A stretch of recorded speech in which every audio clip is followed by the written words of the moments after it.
think is the worst defect you've ever found in a building? I think the worst one, a few years ago, I was asked to survey a pub. And I was asked to go and look at a problem of dampness in an end wall. And I went into the building and I quickly realised there was more going on here. The building was thatched and it had a cement rendered timber frame under the thatch. And at one end of the building where they suspected damp, I found active deathwatch beetle crawling around, literally crawling out of the woodwork. And I also noted some cracking in the bar below. This was in the bedroom above, but in the bar below there was a fresh cracking.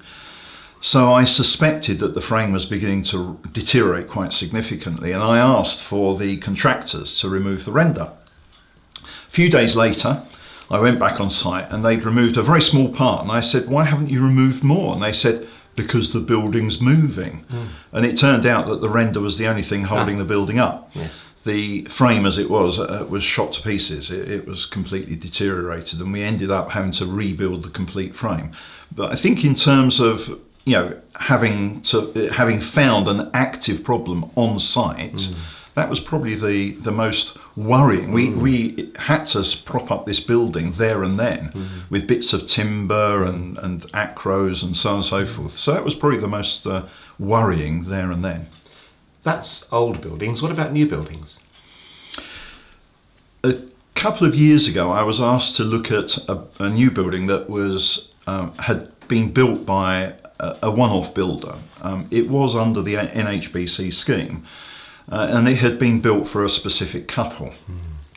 And they'd moved in, and the day after they moved in, they decided to put on the brand new stove, wood-burning stove.